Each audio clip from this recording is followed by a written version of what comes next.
ప్రపంచం ఆసక్తిగా ఎదురుచూస్తున్న అమెరికా ఇరాన్ శాంతి చర్చలు పరోక్షంగా జరుగుతున్నట్లు తెలుస్తోంది. అమెరికా ఇరాన్ ప్రతినిధులతో పాక్ ప్రతినిధులు విడివిడిగా చర్చలు జరుపుతున్నారు. ఇరు దేశాల డిమాండ్లు, షరతులపై ప్రాథమిక అంగీకారం కుదిరితే అమెరికా, ఇరాన్, పాకిస్తాన్ కలిసి త్రైపాక్షిక చర్చల్లో పాల్గొనే అవకాశం ఉంది. ఇక చర్చలకు అవసరమైన అన్ని షరతులను కల్పిస్తామని, అయితే ఏ ఫార్మాట్లో సంప్రదింపులు ఉండాలో ఆ రెండు దేశాల నిర్ణయానికే వదిలేస్తున్నట్లు పాక్ అధికారులు తెలిపారు. పాకిస్తాన్ రాజధాని ఇస్లామాబాద్లో చర్చలకు అమెరికా బృందానికి ఆ దేశ ఉపాధ్యక్షుడు జేడీ వాన్స్ నేతృత్వం వహిస్తున్నారు. ఇరాన్ బృందానికి ఆ దేశ పార్లమెంట్ స్పీకర్ మహమ్మద్ బఘేర్ నాయకత్వం వహిస్తున్నారు. ఇరు దేశాల మధ్య చర్చల్లో ఇరాన్ ప్రధానంగా రెండు డిమాండ్లను వినిపించే అవకాశం ఉంది. లెబనాన్పై ఇజ్రాయెల్ జరుపుతున్న దాడులు వెంటనే ఆపడంతో పాటు స్తంభింపచేసిన తమ ఆస్తులను విడుదల చేయాలని షరతులు విధించే అవకాశం ఉంది.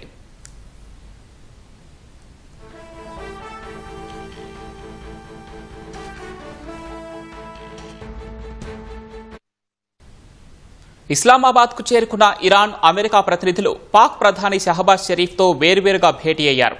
తొలుత షహబాజ్ షరీఫ్ తో ఇరాన్ ప్రతినిధులు సమావేశమయ్యారు. ఈ సందర్భంగా కీలక అంశాలను ప్రస్తావించినట్లు తెలుస్తోంది. తమ డిమాండ్లను అమెరికా ఏ మేరకు అంగీకరిస్తుందనేది నిర్ధారించుకున్నాకే చర్చలు జరపాలని భావిస్తున్నట్లు పాక్కు ఇరాన్ చెప్పినట్లు సమాచారం.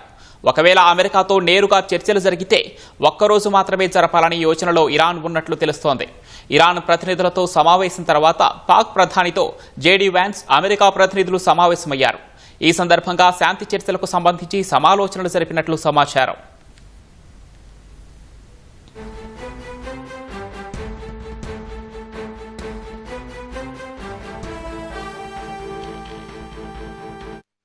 శాంతి చర్చలు విఫలమైతే పరిణామాలు తీవ్రంగా ఉంటాయని ఇప్పటికే అమెరికా అధ్యక్షుడు డొనాల్డ్ ట్రంప్ హెచ్చరించారు.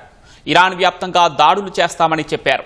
అమెరికా, ఇరాన్ చర్చల నేపథ్యంలో పాకిస్తాన్ రాజధాని ఇస్లామాబాద్ కట్టుదిట్టమైన భద్రతా వలయంలోకి వెళ్లింది. ప్రభుత్వ భవనాలు, విదేశీ దౌత్య కార్యాలయాలు ఉండే రెడ్ జోన్ను సాయుధ బలగాలు ఆధీనంలోకి తీసుకున్నాయి.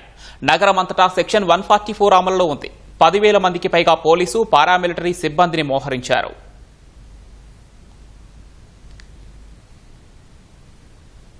విషయంపై రక్షణ వ్యూహాత్మక వ్యవహారాల నిపుణులు డాక్టర్ కన్నెగంటి రమేష్ గారిని అడిగి మరిన్ని వివరాలు తెలుసుకుందాం. రమేష్ గారు, నమస్తే అండి. నమస్తే అండి. సార్, ఈ చర్చలు సానుకూల వాతావరణంలో జరిగే అవకాశం ఉందంటారా?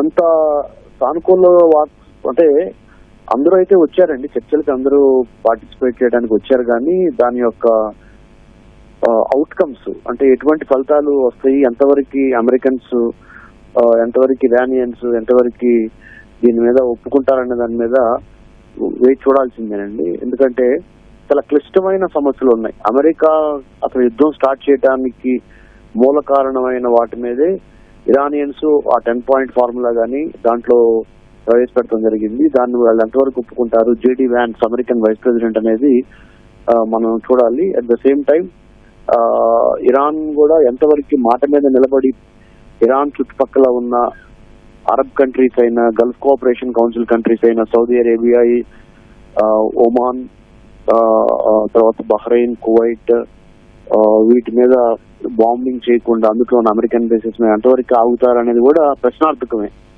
దానికి తోడు ఇజ్రాయెల్ కూడా లెబనాన్ మీద చేసిన దాడుల్లో చాలా మంది చనిపోవడం జరిగింది. మరి ఇజ్రాయెల్ కూడా వెనక్కి తగ్గే పరిస్థితి ఏం లేదు. ఒకవేళ అమెరికా వెనక్కి తగ్గిన ఇజ్రాయెల్ మాత్రం వెనక్కి తగ్గదు. ఇరాన్ కి సంబంధించినంత వరకు ఇరాన్ కూడా వెనక్కి తగ్గదు.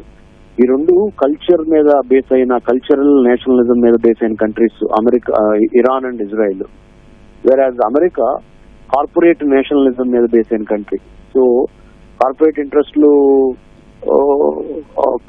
ఎంతవరకు నిలబడతాయి అనేది యాజ్ లాంగ్ యాజ్ వాళ్ళ బిజినెస్ జరిగినంత వరకు ఉంటాయి. బిజినెస్ జరగకపోతే వాళ్ళు శాంతి ఒప్పందానికైనా లేకపోతే యుద్ధ విరమణకైనా ఒప్పుకోవచ్చేమో. కానీ అమెరికా, ఇజ్రాయెల్ మాత్రము వెనక్కి తగ్గదు, ఇరాన్ కూడా వెనక్కి తగ్గదు అనేది నాకు అనిపిస్తుంది.